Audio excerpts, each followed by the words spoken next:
We're looking at surface level winds here to start this morning across the continental U.S. valid here as of about Tuesday morning. It's December 9th. You can see two corridors of very strong, damaging wind gusts now moving through Montana, northern Colorado, portions of Wyoming here. High wind warnings are out for those areas. And then areas to the east. This windstorm is going to be pushing into the Dakotas here today, eventually across the Midwest, even the Northeast over the next 48 hours, albeit wind gusts not expected to be quite as strong as they are here today, further to the west. But nonetheless, it's clear where that kind of area, that swath of high winds are impacting folks here this morning. If you look out ahead of it, curiously got some southerly flow up through Texas into the Midwest, to portions of the Mid-South here. We've had a lot of snow in this region lately, and a little bit of a what we'll call a brief warm up here today, but at least for the Midwest, it will be short-lived. We'll take a look at that in the forecast in just a second. I do want to jump over and show you the all hazards map here this morning. It's busy for the northern, it's called the northern third or the northern plains of the country here. We start over in the Pacific Northwest, got flood watches out for almost the entirety of the Seattle-Tacoma area, including the Cascades, other areas of elevation there. And you can see some flood advisories and flood warnings embedded in here with all the rain that they've had recently, and more is on the way. But your eyes kind of drawn to the mustardy color here across much of Montana, Wyoming, northern Colorado. You can see the Front Range of the Fort Collins area is included in here, and then this is the high wind warning that's out for the Dakotas here today, including those states mentioned just to the west. And if you look further to the east, the system is going to transition into a winter storm for portions of northern Wisconsin and Minnesota. The winter weather advisory is bracketing that in purple through Michigan and areas like Pennsylvania and upstate New York here. Further to the south, got some freeze warnings out for South Texas, portions of southeast Georgia. And jump over and look at those. See if we can find those current temperatures here this morning. And you can see getting close to freezing in some of those locations there. A lot of the cold air here this morning parked further to the northeast. Those high winds coming over the Front Range. You have that like Chinook effect where it's adiabatically drying and heating the air. So you're seeing some warmer temperatures here pop up along the Front Range. Always kind of neat to see that with some of these wind events. Can be a fire hazard at some times of the year, especially in spring and fall when those events occur. If we go to the 3 kilometer NAM forecast for those maximum wind gusts here, I'll play this forward in just a second, but this is just what we call the analysis, so the first 6 hours here, and you can already see very high wind gusts being analyzed by the 3 kilometer NAM model, especially through the Golden Triangle up into southern Alberta here, down through southeast Wyoming, and then along the kind of ridge axis there of the Front Range. Play this forecast through this morning. It kind of accumulates those strongest wind gusts here through this afternoon. Start to see those moving to the Black Hills of South Dakota, across North Dakota this evening, pushing into Iowa, Illinois, overnight tonight. Get into tomorrow morning, so those overnight wind gusts passing through Indiana, Ohio, Kentucky, up near 50-55 miles an hour. So it's going to be loud overnight with the wind in some of these locations now through the Appalachians by Wednesday morning, and then some getting marginally up into kind of gusty territory here with the Northeast not seeing nearly as strong wind as some of these states to the west. But quick event windstorm moving through here over the next 48 hours, and definitely the strongest winds with the damaging potentials more so over here in Wyoming and Montana. It's kind of easy to see, I think, the influence of the jet stream on this wind event just crashing into the Pacific Northwest here. We saw those flood watches, the flood warnings across Washington, northern Oregon, Portland area up into Seattle-Tacoma, but then just racing across the continental divide here, diving down into the sweet trough here across the east, kind of lining up with where we saw that coldest air here over New England. But plenty of flow and momentum coming in, and it's realizing as this storm system racing across the east. Now, it doesn't have this large southern connection to it, unfortunately, so we're not seeing kind of one of these more classic winter-like low-pressure systems with severe weather maybe to the south and a backside blizzard region. More so still a clipper system moving through quickly, leaving areas along kind of the Ohio River Valley into the southeast more dry. And we're going to see some of that in the forecast. We'll talk about where we're going with respect to precipitation in just a second here. But at least looking at this, where you have ridging here over San Francisco, flow coming up and over the top, diving down into the eastern U.S., it looks not too dissimilar from the textbook for La Niña. So just looking at the wintertime right from NOAA, that Pacific jet stream coming up and over California, diving down into the east, bringing some of these kind of lows through the Midwest and drier to the south. You've seen some of that now build up over the last kind of week or so as this La Niña has shown its colors here, at least early this winter. Do you want to jump over and show you the infrared satellite here this morning? You can see those high clouds coming over the Front Range. Call that at times like a Chinook arch, especially over into like Calgary or along the other cities here along the Front Range. And Again, that Pacific jet stream just crashing in to the continental U.S. in that corridor here. These winds are strong. You can kind of actually see peak here, up toward about 200 miles an hour, your cruising altitude. So it's kind of fun. I go over and look at the current flight radar. I think this is flightradar24.com. I'll just kind of blow this back up and try to find a plane, like at cruising altitude embedded in those winds. And they're getting a great boost from that. So there's a UPS flight from Anchorage heading to Louisville, Kentucky. And let's see if we can find its ground speed. Yeah, 644 knots. So that's like 740 miles an hour. You're getting close to the speed of sound at like a reference speed.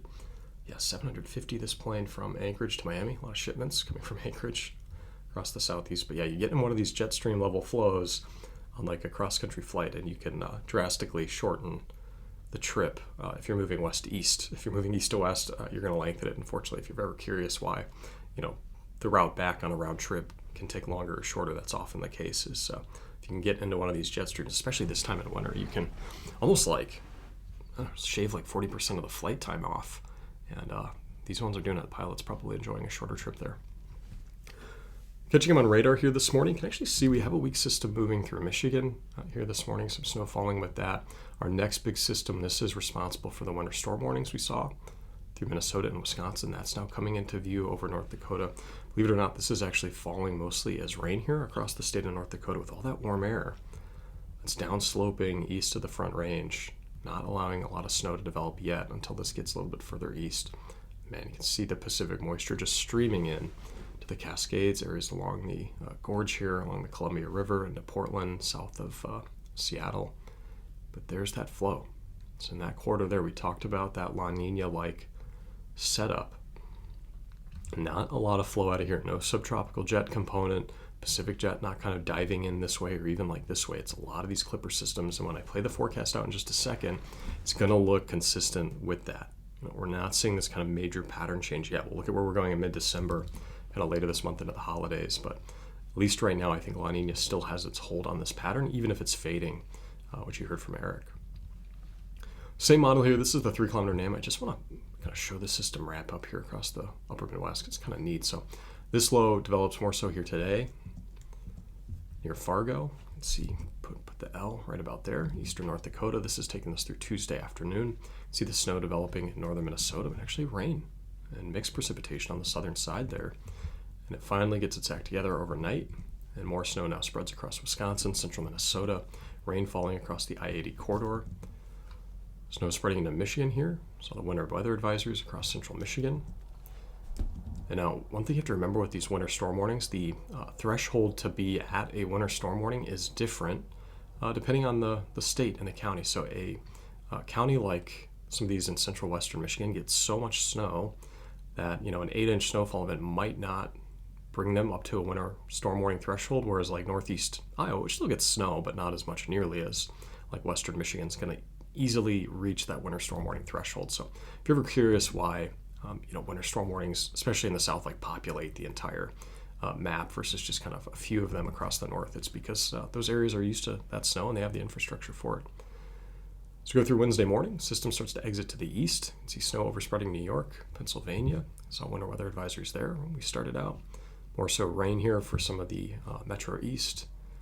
And by Wednesday evening, snow showers and lake effect on the backside of it. And then another one of these clipper systems setting up in the northern plains. Not nearly as strong, but you can see something of a precipitation signature start to take shape there. Catch us back up here. This is the ECNWF forecast. I've just kind of shifted it over there. We can see that low here just east of Lake Ontario over New York.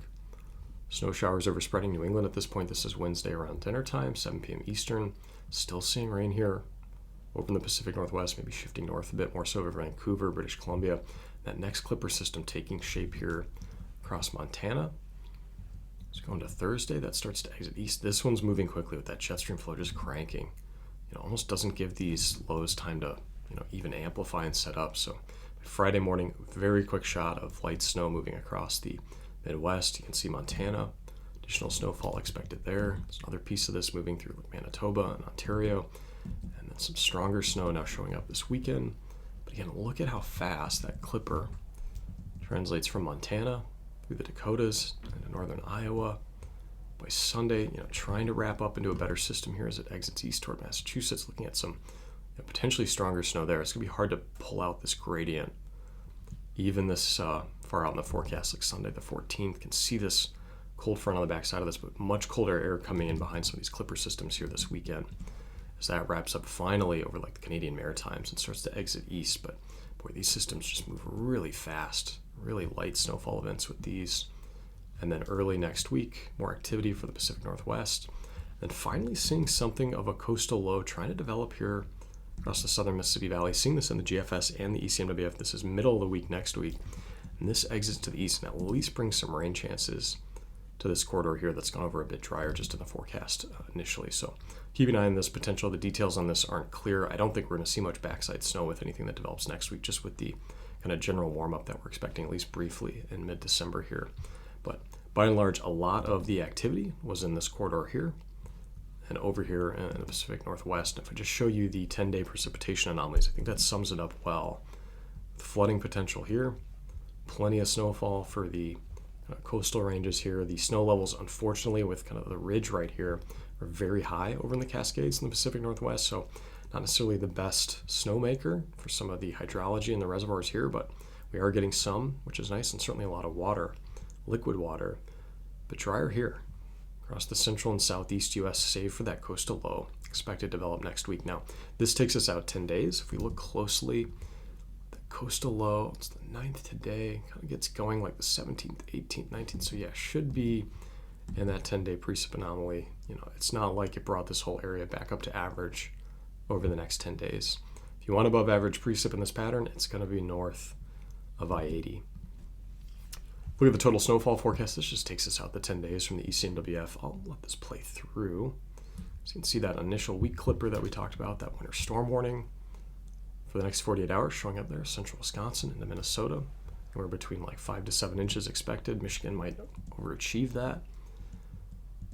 That wraps up into New England. You'll notice that the Philadelphia, New York, Providence, Boston seeing no snowfall accumulations. Week clippers come through. This one more kind of along I-80 over the weekend. And that pulls that heavier snow line a little bit closer to Boston there, at least trying to get that into some accumulating snow. We'll see where that goes this weekend.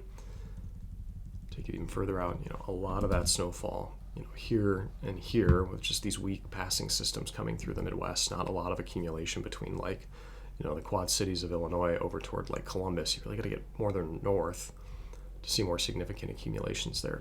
Where I don't see accumulations, unfortunately, on this map, at least here for the early half of December, in the west. Mentioned those high snowfall levels, that is like high up in altitude, so you don't see the Cascades getting a lot, at least in Oregon. Plenty in northern Washington, but nothing for the Sierras, nothing for the kind of central and northern Rockies there, unfortunately, in the U.S. So lacking snowfall here. I don't like kind of checking these maps too often early in the year because it's so often the case that we'll get into January, February, even like a miracle March, and we can quickly reverse a lot of these deficits. So I'm not necessarily sounding like an alarm here for the West, but when you consider the seasonal forecasts aren't particularly friendly for like California, Arizona, maybe even the central Rockies, that the deficits we're seeing here, 15% of average year to date, water year to date, 30% in the Sierras, 75% in Colorado. As you get further north into Idaho, even like central Idaho, not even at 100% yet. You have to get further north into like the Bitterroot Range till we find an area in the west that's at least at their average snowfall accumulation for this water year. So we're going to keep an eye on this, but like I said, this can change in a big way even later into the year like we've seen this decade. I want to shift over to a story that Eric and I have been following closely. This is the position of those troughs and ridges as we head toward the holiday week. That's about 2 weeks from now. Now, obviously, you start getting out past 10 days. There's a lot of question marks in the forecast, always. That doesn't change. And those question marks become more significant and more interesting when you get around Christmas. Forecasting what that Christmas week will look like, not only for travel, but, festive, setting the scene. And then we're always trying to find the forecast, whether it's 2 weeks from Christmas or 2 weeks from late August. And what we've been tracking is all the troughing that we've seen, both over the last 10 days, that's up on this map, and then over the next 10 days, and then especially getting out into that kind of 10 to 15 day time period, which takes us all the way out to Christmas here. And over the last 10 days, that is late November and early December, what we can line up here is this troughing in blue was lined up here, either over the Midwest or the Canadian Shield. And that brought a lot of that cold air in, brought the above average snowpack for the Midwest, brought the lake effect snow machine cranking, and unfortunately some Arctic air and some cold weather at times. Now, over the next 10 days, we're seeing that cold shift east slightly. You'll notice the troughing was more here at this longitude and then spreading at times over to the east, and now it's kind of shifting more here with some of those troughs still inching to the east with time. And generally, we're actually seeing ridging start to build up into this corridor here, over the west, and even pushing into the central U.S. out into the forecast. This is that brief kind of mid-December warm-up that we've been following carefully. But what we want to figure out is where we're heading after that. Now, I made the case last week that, in general, these larger troughs, which we call Rossby waves in the northern hemisphere here, tend to retrograde with time. What I mean by that is, despite these embedded troughs moving west to east, which is that direction on the graphic with time, something moving east to west or retrograding would be moving that way. And if you look at this whole kind of trough, across this whole span here, almost like the size of North America, that whole trough is actually dynamically likely moving to the west, which puts it around the holidays, which would be like down here on this forecast, better chances for troughing here than not as we go further out into the forecast. And we're starting to see those hints of that kind of shifting back to the west after this brief ridge and warm up. Now, that's just one scenario. I'm not saying that's going to happen, because dynamically there's always like little blips in this. There's a ridge that can come through. It could be a little bit weaker. There's something coming out of the Pacific that shakes it up, whether earlier in fall that might be a typhoon or some other mix up in the jet stream. But generally, one could expect that from what we call this Rossby wave retrogradation. So I'm kind of waiting to see if we see that in the long range models. And when I go out all the way to like 240 hours plus in the models, in this case taken all the way out to the very end of the forecast on the ECMWF ensemble, swim at your own risk at Fantasyland, all the way out to Tuesday, December 23rd, well, we see some support for that trough moving well west, all the way over to British Columbia. Eric's talked about this extensively, even pushing down into California, kind of consistent with those cold phases of the MJO, helping to extend the Pacific jet stream. This would be favorable, I would think, as we get later into December, to get some snow back into the west, maybe at least for Northern California, but maybe even Central California. Now, again, we're well out into the forecast, can't put a pin in this yet, but it's also warmer east. And this is a little bit confusing to me, because as much as we see this troughing here, I would have expected something more, if you remember, I drew it something more like that, or even like this with the Pacific jet rolling all the way through with, a big Lee cyclone pulling up into the Midwest. I'm not quite seeing that from this ECMWF ensemble forecast. It kind of lines up here, but that ridge is a bit amplified in the east. We actually go over drier and warmer here rather than wetter and warmer in this particular ensemble forecast. Now, curiously, if we go over to the GFS ensemble, take it way out, almost, wouldn't call it the opposite pattern, but much different presentation. We still see that troughing here over British Columbia, at least lower heights, but he actually kind of dives down into more colder air spreading out east, kind of drier and warmer for the southwest. This would probably stay wet in this quarter here, maybe even some of those wind events, some of those clipper systems moving through the east, drier for the southeast, not dissimilar from what we're seeing here this week. So that's a big disagreement between those forecasts. The AIFS, I'm not showing it here because it actually looks pretty similar to the ECMWF ensemble, kind of leaning more towards this solution, which would be warmer in the east here. I think there's a lot of variability out at this range. There always is, 8 to 14, frankly, but right now so much model disagreement and so many moving pieces. Eric mentioned yesterday the weakness in the stratospheric polar vortex. Is that going to win out and cause one of these big polar vortex lobes to come diving down into the central eastern part of the country for Christmas? It's possible, not necessarily seeing it in a lot of these forecasts. Also, we sometimes look at those polar vortexes lag driven. So if that weakening is happening now, the kind of big polar vortex outbreak often occurs, anywhere from like 10 to 20 days after that. That would put us into the new year, or like early January, where there's some support for that cold air outbreaking then. That leaves us in kind of this window of unpredictability for the holiday week where one model has troughing moving all the way into the California, hopefully wetter conditions as a result of that. Eric showed you those on the weeklies yesterday. I'll show you those in just a second. And more question marks in the east. The GFS has kind of more of the same, with that troughing not pushing as much into California right now. If we at least look at MJO climatology, as any kind of hint here, let's see if I have the MJO pulled up. Latest forecast through December take is kind of into null space, having it living over here either 8 and 1 or into null space. We're kind of waiting to see if another Kelvin wave transition is going to occur kind of near the end of the month. But If you look at phases 8 and 1, at least as a guide historically in December, I'm going to go out to like phase 8. In the latter part of the month, we actually see troughing more so over the central part of the country, even like the Great Lakes. In phase 8, we go into like phase 1, even more support for that kind of like Great Lakes troughing. We actually see ridging over British Columbia. Pretty stark disagreement with some of these models that are trying to bring that troughing all the way into the kind of west coast of North America here. Let's see if I pulled that up. What we saw kind of showing up here. So a lot of question marks. I wish I had more answers for you. Unfortunately, this pattern is just a little bit too variable right now with a little bit of a lack of Northern Hemisphere momentum versus where we were in November, where the predictability was frankly pretty high at times. We saw that in some of the model scores. If we look at the Climate Prediction Center, their outlook for temperatures 8 to 14, I'll just make that much bigger, much warmer over in the western U.S. with that ridging kind of sticking around at least out through the 22nd. Cooler for New England, but that warmth, notice a lot the last 2 weeks, more so here. Now it's starting to spread to the central and eastern part of the country. If we go look at precipitation, drier for the southwest, but you'll notice even out by the 22nd, look at the contours getting more so into California here, even central California included in that first higher precipitation contour. With that coastal low, out into this period, we saw that start to pick up like the 16th and 17th. This area has gone over at least normal to wetter, which is good news for the southeast, where we're a little bit worried about drought this winter here.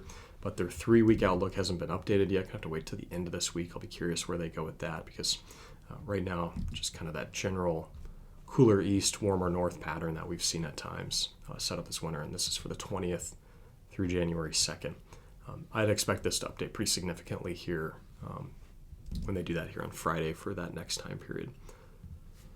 If we look at the weeklies, I want to update those. This is the 30-day forecast from December 10th through January 10th, and it's starting to capture that precipitation moving a little bit further south. In fact, if we jump over and look at the 7-day, just take us through the 16th, the 7-day precip anomaly, kind of focused on that corridor we've already covered here across Washington, through the northern plains, upper Midwest, leaving the southeast drier, save for that coastal system that's going to show up here in a second.